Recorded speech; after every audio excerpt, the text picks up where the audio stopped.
அனைவருக்கும் வணக்கம்.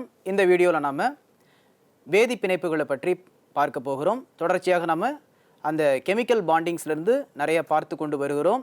இந்த எபிசோட்லேயும் நாம் அதை பற்றி தான் பார்க்க போகிறோம். முதல் கேள்வி, இங்கே பார்த்தீங்கன்னா இந்த இடத்துல ஒரு ஸ்ட்ரக்சர் கொடுத்துருக்குறாங்க. போரான் நைட்ரைடு அப்படின்னு சொல்லிட்டு இந்த ஸ்ட்ரக்சரை சொல்கிறாங்க.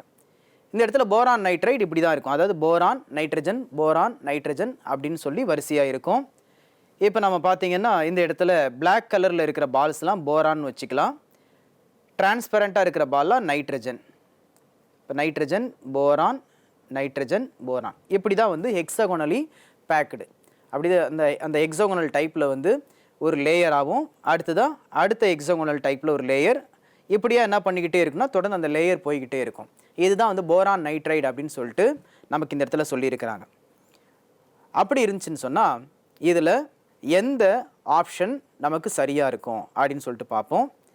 இது boron nitride is soluble in water அப்படின்னு சொல்லிட்டு சொல்லியிருக்கிறாங்க. இங்கே பார்த்தீங்கன்னா போரானுக்கும் நைட்ரஜனுக்கும் நடுவில் இருக்கிற அந்த பாண்டு பார்த்தீங்கன்னா அது ஒரு கோவேலன்ட் பாண்ட். நமக்கு தெளிவாகவே தெரியுது, அது ஒரு கோவேலன்ட் பாண்ட். அதனால் அது வந்து தண்ணீரில் கரையும் அப்படின்றது சாத்தியமில்லை. ஏன்னா கோவேலன்ட் காம்பவுண்ட்ஸ்னால் தண்ணியில் கரையாது, ஆனால் தண்ணியில் கரையும்னு போட்டிருக்கிறாங்க.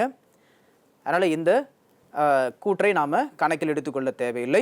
அடுத்ததாக it has low melting point. இதுக்கு வந்து லோ மெல்ட்டிங் பாயிண்ட் அப்படின்னு சொல்லியிருக்கிறாங்க. இதுக்கு லோ மெல்ட்டிங் பாயிண்ட்டு இருப்பதற்கான வாய்ப்பு இல்லை. ஏன்னு சொல்லி நாம் அடுத்தடுத்து வரக்கூடிய கூற்றை நம்ம செக் பண்ணிவிட்டு அதுக்கப்புறம் அதை நம்ம சொல்லலாம். It is soft and it can act as lubricant. இது சாஃப்டாக இருக்கும், அதே நேரத்தில் லூப்ரிகண்ட்டாக இருக்கும்னு சொல்கிறாங்க. இந்த டயக்ராமை நீங்கள் நல்லா உற்று கவனிச்சிங்கன்னு சொன்னால் எல்லாமே ஹெக்ஸாகோனலாக இருக்குது. அது மட்டும் இல்லை, ஒரு ஹெக்ஸாகோனல் லேயருக்கும் இன்னொரு ஹெக்ஸாகோனல் லேயருக்கு நடுவில் ஒரு இன்டராக்ஷன் இருக்கிறத பார்க்க முடியுது. இது நமக்கு எந்த ஸ்ட்ரக்சரை ஞாபகப்படுத்துதுன்னு சொன்னால் கிராஃபைட் ஸ்ட்ரக்சரை நமக்கு ஞாபகப்படுத்துது. இது ஞாபகப்படுத்துது. அப்போ கிராஃபைட்டு பார்த்தீங்கன்னா அதுவும் ஒரு கோவேலண்ட் தான். அடுத்ததாக அந்த கிராஃபைட்டில் பார்த்தீங்கன்னா ஹெக்ஸாகோனல் பேக் நமக்கு இருக்கும், அரேஞ்ச்மெண்ட் இருக்கும். அதில் பார்த்தீங்கன்னா கார்பனுக்கு நடுவில் டீலோக்கலைஸ்டு எலக்ட்ரான் இருக்கும்.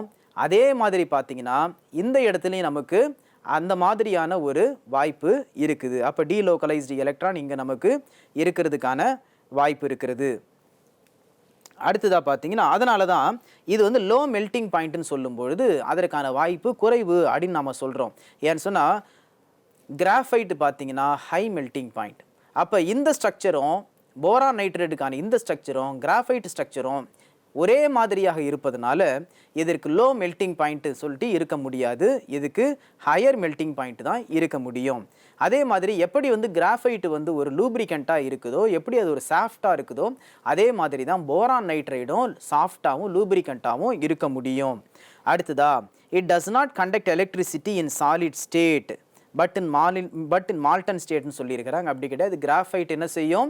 Paste on its structure graphite can conduct electricity in its solid state. அது சாலிட் ஸ்டேட்டாக இருக்கும்போது என்ன பண்ணும்? கரண்ட்டை கண்டக்ட் பண்ணும். பட் இங்கே என்ன சொல்லியிருக்கிறாங்க? கரண்ட்டை கண்டக்ட் பண்ணாதுன்னு சொல்லியிருக்கிறாங்க சாலிட் ஸ்டேட்டில். Therefore option C is the correct answer. இப்போ நம்ம அடுத்த கேள்விக்கு போகலாம். Which condition favours the bond formation? அதாவது ஒரு சேர்மம் உண்டாக வேண்டுமானால் அந்த சேர்மங்களுக்கு இடையிலான தனிமங்களுக்கு நடுவில் பாண்டு ஃபார்ம் ஆகணும். அப்போ அந்த பாண்டு வந்து ஃபார்ம் ஆகணும்னு சொன்னால் அது கோவேலன்ட் பாண்டாக இருக்கலாம் அல்லது அயானிக் பாண்டாக இருக்கலாம். எந்த கண்டிஷன்ஸ், என்ன மாதிரியான கட்டுப்பாடுகள் அதற்கு இருக்க வேண்டும் அப்படின்னு சொல்லிட்டு பார்க்குறோம். கண்டிப்பாக வந்து அதுக்கு என்ன இருக்குன்னா மேக்ஸிமம் அட்ராக்ஷன் இருக்கணும். 2 பேர் வந்து ஒன்றா கம்பைன் ஆக போகிறாங்கன்னா அவங்களுக்கு என்ன இருக்கணும்? மேக்ஸிமம் அட்ராக்ஷன் இருக்கணும்.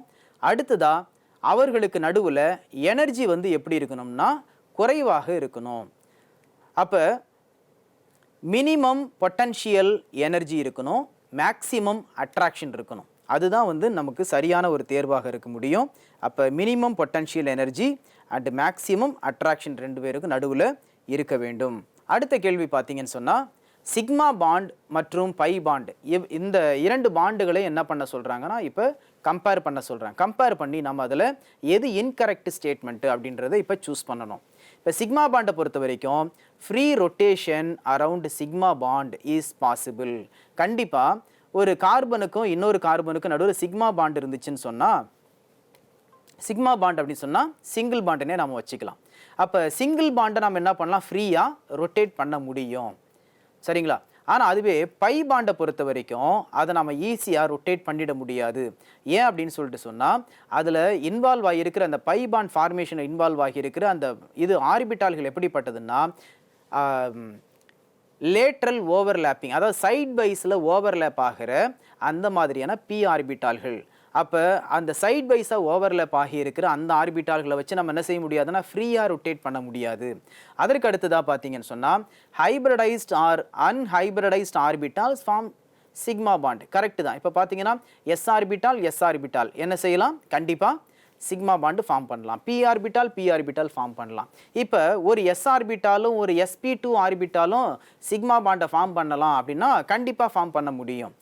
ஆனால் பை பாண்டை பொறுத்த வரைக்கும் ஹைப்ரிடைஸ்டு ஆர்பிட்டால்ஸ் என்ன பண்ணாதுன்னா பை பாண்டு ஃபார்ம் பண்ண முடியாது. சரிங்களா? அதாவது அன்ஹைப்ரிடைஸ்டு ஆர்பிட்டால் மட்டும்தான் என்ன பண்ண முடியும், பை பாண்டை ஃபார்ம் பண்ண முடியும். For example p orbital lateral overlapping இருக்கிற பி ஆர்பிட்டால் இன்னொரு லேட்ரல் ஓவர்லேப்பிங்க்கு ரெடியாக இருக்கிற பி ஆர்பிட்டால் தான் என்ன செய்ய முடியும், இது ஓவர்லேப் ஆக முடியும். அதுவே ஒரு sp2 ஹைப்ரிடைஸ்ட் ஆர்பிட்டாலும் இன்னொரு sp2 ஹைப்ரிடைஸ்ட் ஆர்பிட்டால் என்ன பண்ண முடியாது, பி ஆர்பிட்டாலை ஃபார்ம் பண்ண முடியாது. அதே மாதிரி இப்போ டி ஆர்பிட்டாலை நாம் எடுத்துக்குவோம்.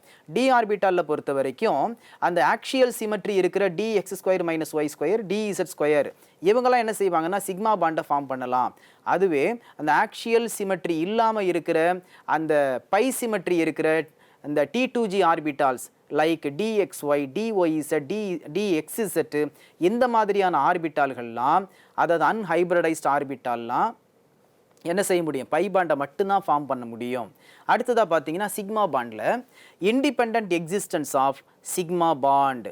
அதாவது சிக்மா பாண்டு ஃபார்ம் பண்ணணும்னா அதற்கு யாருடைய உதவியும் தேவையில்லை. அதாவது ஒரு எஸ் ஆர்பிட்டால் அவ்வளோதான். இப்போ அதற்கு வேற ஒரு பாண்டு ஃபார்ம் ஆனால் தான் நான் அந்த சிக்மா பாண்டை ஃபார்ம் பண்ண முடியும் அப்படின்லாம் அந்த இடத்துல எந்த கட்டாயமோ கண்டிஷனோ கிடையாது. ஆனால் பை பாண்டை பொறுத்த வரைக்கும் சிக்மா பாண்டு இருந்தால் தான் பை பாண்டை என்ன பண்ண முடியும், அங்கே ஃபார்ம் பண்ண முடியும். சிக்மா பாண்ட் ஃபார்மேஷன் இல்லாமல் பை பாண்ட் ஃபார்மேஷன் சாத்தியமற்றது. ஆகவே இப்போ இது வரைக்கும் நம்ம பார்த்துருக்கிற எல்லா ஸ்டேட்மெண்ட்டும் கரெக்டான ஸ்டேட்மெண்ட் தான். ஸ்டேட்மெண்ட் 1, ஸ்டேட்மெண்ட் 2, ஸ்டேட்மெண்ட் 3 மூணுமே கரெக்டான ஸ்டேட்மெண்ட் தான்.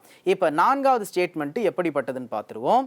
சிக்மா பாண்டை பொறுத்த வரைக்கும் head to head overlapping only. ஆமாம், கரெக்டு. அதாவது இப்போ பார்த்தீங்கன்னா சிக்மா பாண்டை பொறுத்த வரைக்கும் ஹெட் டு ஹெட் ஒரு பி ஆர்பிட்டல்னு வச்சுக்கோங்க, இது ஒரு பி ஆர்பிட்டல்னு வச்சுக்கோங்க. அப்போ இது ப்ளஸ் சிமெட்ரி, இது ப்ளஸ் சிமெட்ரி, இது மைனஸ் சிமெட்ரி. அப்போ ஹெட் டு ஹெட் ஓவர்லேப் மட்டும்தான் இதில் பாசிபிள். ஆனால் பை பாண்டில் சைட் வைஸ் ஓவர்லேப்பிங் மட்டும்தான், லேட்ரல் ஓவர்லேப்பிங் மட்டும்தான் பாசிபிள். அப்போ சிக்மா பாண்டை பொறுத்த வரைக்கும் head to head overlapping correct. ஆனால் பை பாண்டை பொறுத்த வரைக்கும் ஹெட் டு ஹெட் ஓவர்லேப்பிங் அது தப்பு. ஆகவே ஸ்டேட்மெண்ட் 1 கரெக்டு தான், ஸ்டேட்மெண்ட் 2வும் கரெக்டு, ஸ்டேட்மெண்ட் 3யும் கரெக்டு, பட் ஸ்டேட்மெண்ட் 4ல் பார்ஷியலி தான் கரெக்டு. அப்போ அதனால் இதுதான் தவறான ஒரு ஆன்சராக இருக்க முடியும். 4 தான் தவறான ஒரு ஆன்சராக இருக்க முடியும். அடுத்த கேள்வி பார்க்குறோம். Which of the following bonds has directional property? அதாவது திசை பண்பு எந்த பாண்டுக்கு இருக்குது, எந்த மாதிரியான வேதிப்பிணைப்புக்கு திசை பண்பு இருக்குது. திசை பண்புன்னு சொல்லிட்டு சொன்னால் ஜாமெட்ரியை கொடுக்கறது, லீனியர் ஷேப்பை கொடுக்கறது. அடுத்ததாக பார்த்தீங்கன்னா trigonal planar shape, tetrahedral shape, octahedral shape, square planar shape, இதெல்லாம் எந்த பாண்டு மூலயமாக நமக்கு கிடைக்கும்? அயானிக் பாண்டு மூலயமா கிடைக்குமா, அல்லது மெட்டாலிக் பாண்டு மூலயமா கிடைக்குமா, அல்லதுன்னா கோவேலண்ட் பாண்டு மூலயமா நமக்கு கிடைக்குமா அப்படின்னு பார்க்கும்பொழுது கோவேலண்ட் பாண்டு மூலயமா தான் நமக்கு அது கிடைக்கும். ஏன்னா வேலன்ஸ் பாண்டு தியரி என்ன சொல்லுதுன்னா, கோவேலண்ட் பாண்டு ஃபார்ம் பண்ணணும்னு சொன்னால் நமக்கு அந்த இடத்துல என்ன நடக்கணும், ஹைபிரிடைசேஷன் நடக்கணும். ஹைபிரிடைசேஷன் நடக்கும் பொழுது தான் அந்த ஹைபிரிடைஸ்டு அந்த ஆர்பிட்டால்கள் நமக்கு திசை பண்பை கொடுக்கின்றன. இப்போ கார்பன்னு பார்த்தீங்கன்னு சொன்னால் கார்பன் sp3 அப்படின்னு சொல்லிட்டு சொன்னால் அதனுடைய ஆர்பிட்டால்கள் இவ்வாறாக இருக்க முடியும். இந்த டெட்ராய்டல் ஷேப்பில் என்ன பண்ணும், அதனுடைய அந்த ஆர்பிட்டால்கள்லாம் இப்படி இருக்கும். ஸோ அதை பொறுத்து தான் நமக்கு வந்து என்ன கொடுக்குது, திசை பண்பு கொடுக்குது. அப்போ ஒரு ஒரு ஹைபிரிடைஸ்டு ஆர்பிட்டால் தான் என்ன பண்ண முடியும், கோவேலன்ட் பாண்டை ஃபார்ம் பண்ண முடியும். இப்போ ஹைட்ரஜன் என்ன பண்ணலாம், இவங்களில் வந்து கம்பைன் ஆகலாம் ஹைட்ரஜன். அப்போ கோவேலன்ட் பாண்டு மட்டும்தான் என்ன பண்ண முடியும், ஹைபிரிடைஸ்ட் ஆர்பிட்டால்களை கொண்டு ஃபார்ம் பண்ண முடியும். இதுதான் வேலன்ஸ் பாண்டு தியரி நமக்கு சொல்லுது. ஆனால் அயானிக் பாண்டு ஃபார்ம் பண்ணுறதுக்கு ஹைபிரிடைஸ்ட் ஆர்பிட்டால்கள் நமக்கு தேவைப்படாது. அப்போ அயானிக் பாண்டு ஃபார்ம் பண்ணணும்னு சொன்னால் அதற்கு திசை பண்பு தேவைப்படாது.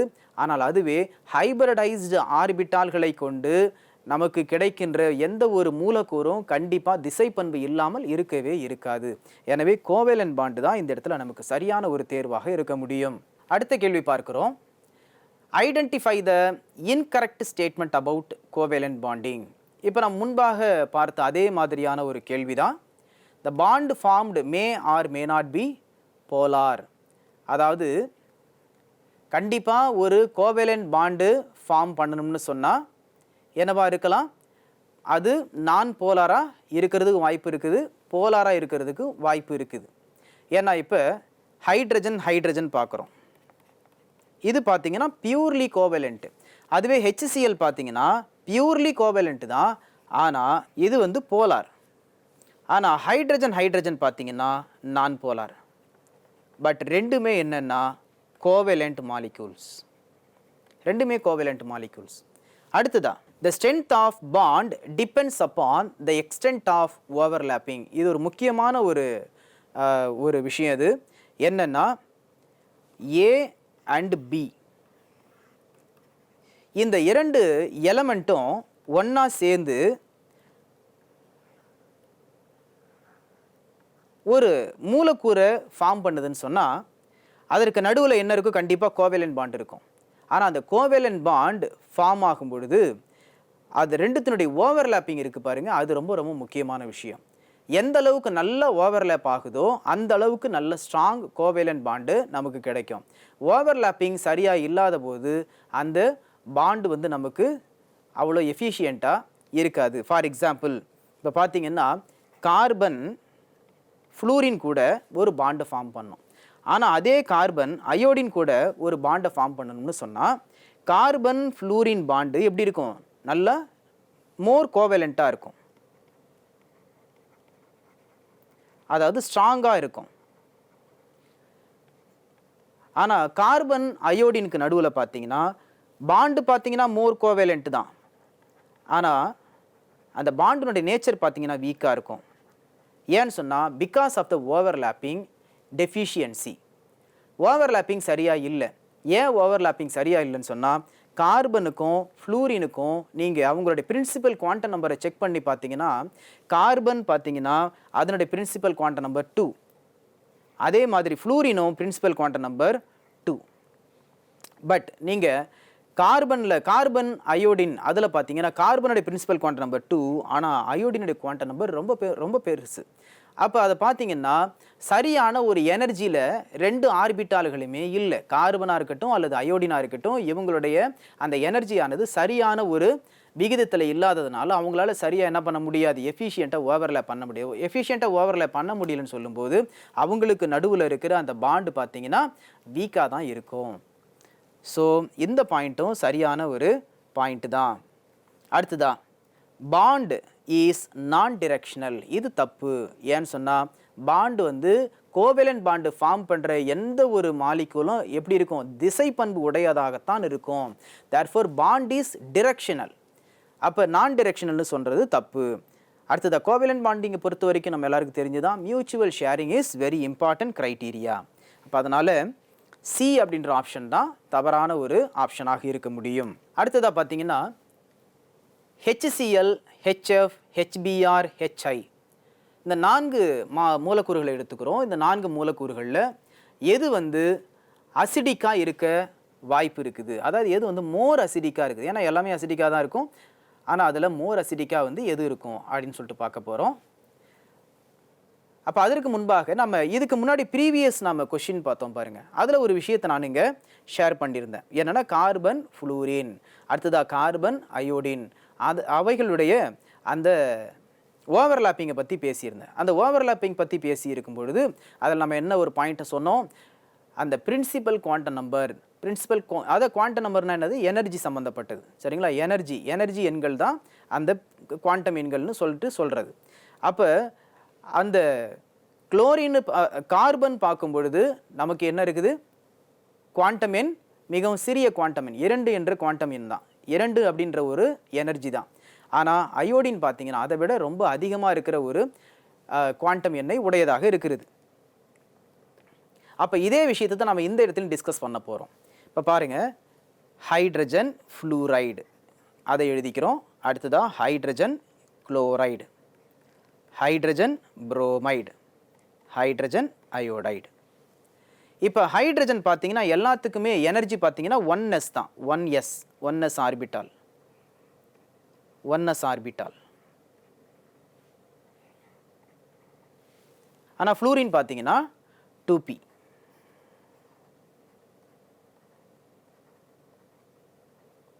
ஸோ கடைசியாக இருக்கிற இந்த எம்டி ஆர்பிட்டால் கூட தான் என்ன பண்ணுது, இந்த 1s எலக்ட்ரான், ஹைட்ரஜனோட 1s எலக்ட்ரான் என்ன பண்ணுது, வந்து கம்பைன் ஆகுது. ஆனால் சைஸ் பார்த்தீங்கன்னா ஃப்ளூரின் 2s 2p அப்படின்றதுனால 1s விட கொஞ்சம் பெருசாக இருக்கும். ஆனால் குளோரின் அதை விட ரொம்ப பெருசாக இருக்கும். புரோமின் ரொம்ப அதிகமாக இருக்கும், p ஆர்பிட்டால். அதாவது principal quantum number, not p orbital, principal quantum number எதனுடைய இது ரொம்ப ரொம்ப அதிகமாக இருக்கும். அப்போ ஓவர்லாப்பிங் எஃபிஷியன்சி அப்படின்னு சொல்லி பார்க்கும்போது ரொம்ப குறைவாக இருக்கும். யாருக்கு, ஹைட்ரஜனுக்கும் அயோடினுக்கும் பார்க்கும்பொழுது ஓவர்லாப்பிங் எஃபிஷியன்சி ரொம்ப இருக்காது. அப்போ பார்த்தீங்கன்னா ஓவர்லாப்பிங் ஹைட்ரஜனுக்கும் ஃப்ளூரினுக்கும் நல்லா இருக்கும். ஆனால் ஹைட்ரஜன் குளோரினுக்கும் கொஞ்சம் கம்மியாக இருக்கும், ஹைட்ரஜன் புரோமினுக்கு ரொம்ப கம்மியாக இருக்கும், ஹைட்ரஜன் அயோடினுக்கும் அதை விட ரொம்ப கம்மியாக இருக்கும். அப்போ அயோடின், ஹைட்ரஜன் அயோடைடு பார்த்தீங்கன்னா ஹைலி அசிடிக். ஏன்னா ஓவர்லாப்பிங் அந்த இடத்துல ரொம்ப கம்மியாக இருக்குது. ஸோ அப்போ hydrogen iodine overlap, molecular orbital overlapping அந்த இடத்துல சரியாக இருக்காது. ஆனால் ஹைட்ரஜன் ஃப்ளூரைடு லெஸ் அசிடிக்காக இருக்கும். இப்போ நீங்கள் நினைக்கலாம், இந்த இடத்துல ஃப்ளூரின் தானே எலக்ட்ரோ நெகட்டிவிட்டி, அதனால் அதுதான் வந்து இதுவாக இருக்கலாம், அதனால் அதுதான் வந்து ரொம்ப அசிடிக்காக இருக்கலாம் அப்படின்னு நீங்கள் நினைக்கலாம். அது அப்படி கிடையாது. ஏன்னா அந்த இடத்துல எலக்ட்ரோ நெகட்டிவிட்டியை பார்க்கிலும் அந்த ஓவர்லாப்பிங் வந்து இம்பார்ட்டண்ட். சரிங்களா? அதனால் ஹைட்ரஜன் அயோடைடு தான் ஹைலி அசிடிக். அப்போ hydrogen iodide is greater acidic than HBr. HBr is more acidic than HCl and HCl is more acidic than HF. அடுத்ததாக நம்ம அடுத்த கேள்வி பார்க்கிறோம்.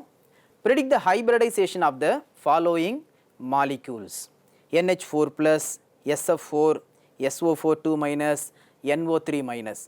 இந்த மூலக்கூறுகளுடைய சென்ட்ரல் ஆட்டம்னுடைய ஹைபிரிடைசேஷனை நம்ம பார்க்க போகிறோம். இப்போ ஒரு மாலிகுலாக நம்ம எழுதிக்குவோம். அதுக்கு முன்பாக நாம் ஒரு ஜென்ரல் ட்ரிக்கை நாம் இந்த இடத்துல பார்ப்போம், ஒரு ஜென்ரல் ஃபார்முலாவை பார்ப்போம், எப்படி ஹைபிரிடைசேஷனை கண்டுபிடிக்கிறதுன்னு சொல்லிட்டு. So number of hybrid orbitals அப்படின்ற ஒரு விஷயத்தை நம்ம முதல்ல கால்குலேட் பண்ணிடணும். Number of hybrid orbitals is equal to number of sigma bonds plus number of lone pairs. Number of lone pairs. இப்போ number of hybrid orbitals ஒருவேளை 2ன்னு வந்துச்சுன்னா அது sp hybrid orbital. 3ன்னு வந்துச்சுன்னா sp2. 4ன்னு வந்துச்சுன்னா sp3. 5 sp3d. 6 sp3d2.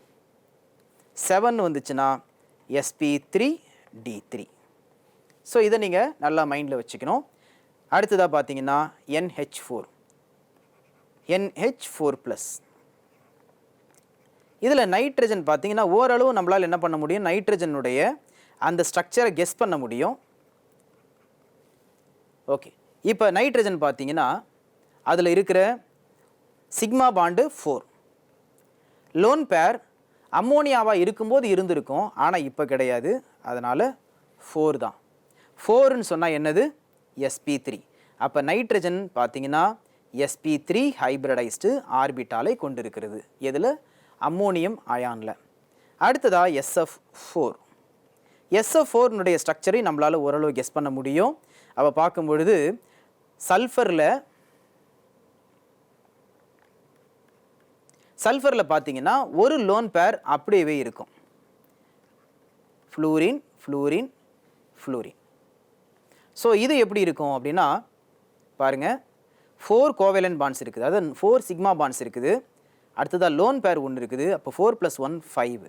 5க்கு நேராக என்ன இருக்குது? sp3d. அப்போ SF4ல் இருக்கிற சல்ஃபர் பார்த்தீங்கன்னா sp3d ஆர்பிட்டாலை ஹைப்ரிடைஸ்டு ஆர்பிட்டாலை கொண்டிருக்கிறது. அடுத்ததாக பார்த்தீங்கன்னா SO4 2-. SO4 2- பார்த்தீங்கன்னா சல்ஃபர்னுடைய வேலன்சி எவ்வளோ இருக்கும்? மேக்ஸிமம் 6 இருக்கலாம். 4 ஆக்சிஜன் இருக்குது. அந்த 4 ஆக்சிஜனில் 2 ஆக்சிஜன் பார்த்தீங்கன்னா மைனஸ் சார்ஜ் வச்சுருக்கோம்.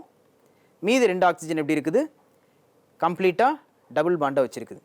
ஸோ இதில் வந்து நம்பர் ஆஃப் சிக்மா பாண்ட்ஸ் எவ்வளோ இருக்குன்னு பாருங்கள். 4 சிக்மா பாண்ட்ஸ் இருக்குது. அடுத்ததா லோன் பேர் எவ்வளோ இருக்குது? லோன் பேர் இதில் சுத்தமாக கிடையாது. ஏன்னா இருந்த லோன் பேர்லாம் ஆக்சிஜன் கூட பாண்ட் ஃபார்ம் பண்ண போயிடுச்சு. therefore 4ன்றது என்னதுன்னா sp3. அப்போ சல்ஃபேட்டில் இருக்கிற சல்ஃபர் sp3. இதே மாதிரி NO3க்கு பார்க்குறோம். NO3-. கண்டிப்பாக அதில் பார்த்தீங்கன்னா நைட்ரஜன் கூட 3 ஆக்சிஜன் கம்பைன் ஆகிருக்குன்னா ஆக்சிஜன் ஒருவேளை டபுள் பாண்டை ஃபார்ம் பண்ணியிருக்கலாம், அல்லது சிக்மா பாண்டு கூட சிங்கிள் பாண்டை கூட ஃபார்ம் பண்ணியிருக்கலாம். ஆனால் கம்பல்சரியாக அதில் என்ன இருக்குது? 3 சிக்மா பாண்டு இருக்க தான் செய்யுது.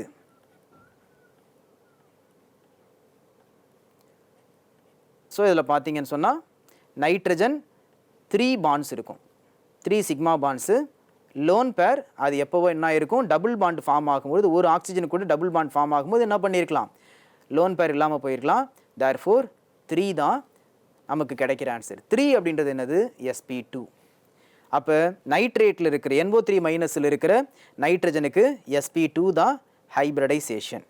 ஸோ இந்த 4 ஆப்ஷனில் அம்மோனியா பார்த்தீங்கன்னா அம்மோனியாவில் இருக்கிற நைட்ரஜன் sp3, SF4ல் இருக்கிற சல்ஃபர் பார்த்தீங்கன்னா sp3d, சல்ஃபேட்டில் இருக்கிற சல்ஃபருக்கு sp3, நைட்ரேட்டில் இருக்கிற நைட்ரஜனுக்கு sp2. அப்போ கடைசி ஆப்ஷன் தான் நமக்கு சரியாக இருக்கும்.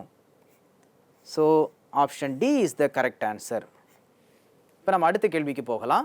அடுத்ததாக பார்த்தீங்கன்னா sp3d ஹைப்ரிடைசேஷனில் இருக்கிற அந்த d ஆர்பிட்டால் ஒன்று தான் இருக்குது பாருங்கள். அந்த ஒரு d ஆர்பிட்டால் என்னவாக இருக்கலாம் அப்படின்னா அது dz² ஆர்பிட்டாலாகத்தான் இருக்க முடியும்.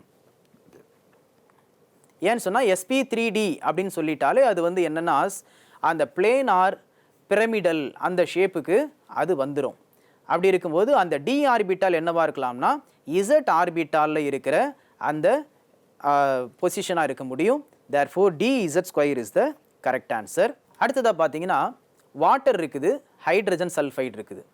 இந்த 2 சேர்மங்கள்லையும் இருக்கிற அந்த சென்ட்ரல் ஆட்டம் எது? ஆக்சிஜன் இருக்குது, இதில் பார்த்தீங்கன்னா சல்ஃபர் இருக்குது. அப்போ இவைகளுடைய பாண்ட் ஆங்கிள்ஸ் எப்படியெல்லாம் இருக்கலாம் அப்படின்னு இப்போ நாம் அனலைஸ் பண்ணி பார்க்க போகிறோம். இங்கே பார்த்தீங்கன்னா வாட்டர் இருக்குது, வாட்டரில் ஹைட்ரஜன் ஆக்சிஜன் ஹைட்ரஜன், அடுத்ததாக இங்கே ஹைட்ரஜன் சல்ஃபர் ஹைட்ரஜன். ஸோ இப்போ பாருங்கள், இதில் பாண்ட் ஆங்கிள் ஒரே மாதிரி இருக்கக்கூடியதை நமக்கு தோன்றலாம். ஏன்னா ஆக்சிஜன்லேயும் 2 லோன் பேர் இருக்க போது, சல்ஃபர்லேயும் 2 லோன் பேர் தான் இருக்குது. ஆனாலும் 2த்துக்கும் ஒரே பாண்ட் ஆங்கிள் கண்டிப்பாக கிடையாது. ஏன்னு சொன்னால் சென்ட்ரல் ஆட்டம்னுடைய எலக்ட்ரோநெகட்டிவிட்டி இருக்குது பார்த்தீங்களா? சென்ட்ரல் ஆட்டத்தினுடைய எலக்ட்ரோநெகட்டிவிட்டி இது என்ன செய்யும்னா பாண்ட் ஆங்கிளை முடிவு பண்ணும். அதாவது எலக்ட்ரோநெகட்டிவிட்டி அதிகமாக இருந்துச்சுன்னா பாண்ட் ஆங்கிளும் அதிகமாக இருக்கும். எலக்ட்ரோநெகட்டிவிட்டி சென்ட்ரல் ஆட்டத்துக்கு கம்மியாக இருந்துச்சுன்னா பாண்ட் ஆங்கிளும் கம்மியாக இருக்கும். அப்படி இருக்கும்போது இதில் பார்த்தீங்கன்னா வாட்டரில் பார்க்கும்பொழுது ஆக்சிஜனுடைய பாண்ட் ஆங்கிள் எப்படி இருக்கும்? 106 அல்லது 105.5 அந்த ரேஞ்சில் இருக்கும். ஆனால் ஹைட்ரஜன் சல்ஃபைடில் எப்படி இருக்கும்? ரொம்பவே கம்மியாக இருக்கும். எதை விட கம்மியாக இருக்கும்? 106 விட கம்மியாக இருக்கும். ஸோ அப்போ இதில் பாருங்கள் 105 டிகிரி அண்டு 92 டிகிரின்னு இருக்கு பாருங்க, first option. So option A தான் வந்து சரியான ஒரு தேர்வாக இருக்க முடியும்.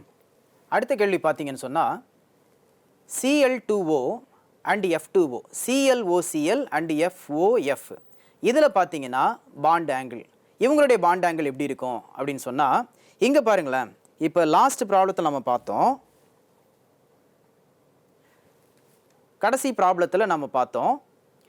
அதாவது எலக்ட்ரோநெகட்டிவிட்டி டிஃபரன்ஸ் இருக்கும்போது நம்ம என்ன பார்க்குறோம், யாருக்கு எலக்ட்ரோநெகட்டிவிட்டி அதிகமோ அவங்களுக்கு என்ன இருக்கும், பாண்ட் ஆங்கிள் அதிகமாக இருக்கும். ஆனால் இந்த இடத்துல பாருங்களேன், ரெண்டுத்துலேயுமே இருக்கிற சென்ட்ரல் ஆட்டம் சேம் தான், அது எலக்ட்ரோநெகட்டிவிட்டி சேம் தான். அப்படி இருக்கும்போது இந்த ப்ராப்ளத்தை நாம் எப்படி அப்ரோச் பண்ணுறது, அதாவது பாண்ட் ஆங்கிள் வந்து சைஸ் ஆஃப் தி சைடு ஆட்டத்தை பொறுத்து நேர் விகிதத்தில் இருக்கும். அடுத்ததாக வந்து பார்த்தீங்கன்னா bond angle electronegativity of the side atom, side ஆட்டம்னா யார் இந்த இடத்துல, குளோரின் அல்லது ஃப்ளூரின், இவங்க தான் யார் இந்த இடத்துல ஆக்சிஜனை பொறுத்த வரைக்கும் சைடு ஆட்டம், இவங்களை பொறுத்து எதிர் விகிதத்தில் இருக்கும். அப்போ எலக்ட்ரோநெகட்டிவிட்டி ஆஃப் த சைடு ஆட்டம் யார், ஃப்ளூரின், இது பார்த்தீங்கன்னா அதிகமாக இருக்கும். அப்போ பாண்ட் ஆங்கிள் எப்படி இருக்கும், கம்மியாக இருக்கும், ஏன்னா எதிர் விகிதத்தில் இருக்கும். ஸோ ஃப்ளூரின் ஆக்சிஜன் ஃப்ளூரின் எப்படி இருக்கலாம்னா 103 டிகிரியாக இருப்பதற்கு வாய்ப்பு இருக்குது. ஏன்னா அதுதான் more electronegative side atom. More electronegative side ஆட்டத்துக்கு லெஸ் பாண்ட் ஆங்கிள் இருக்கலாம். அடுத்ததா அப்போ லெஸ் எலக்ட்ரோநெகட்டிவிட்டி சைடு ஆட்டம்னு சொன்னால் அதுக்கு பாண்ட் ஆங்கிள் வைடாக இருக்கலாம். ஸோ அப்போ ClOClக்கு என்ன இருக்கலாம், 110 டிகிரி இருக்கலாம். ஆகவே ஃபஸ்ட் ஆப்ஷன் 110 டிகிரி 103 டிகிரி அப்படின்றது தான் சரியான ஒரு தேர்வாக இருக்க முடியும். இது வரைக்கும் நாம் பிஜிடிஆர்பிக்கு தேவையான வேதி பிணைப்புகள், அதாவது கெமிக்கல் பாண்டிங்கிலிருந்து நிறைய கேள்வி பதில்களை பார்த்தோம். இனிமேலும் நம்ம நிறைய கேள்வி பதில்களை பார்ப்போம். அது வரைக்கும் எங்களோடு கூட இணைந்திருங்கள். நன்றி, வணக்கம்.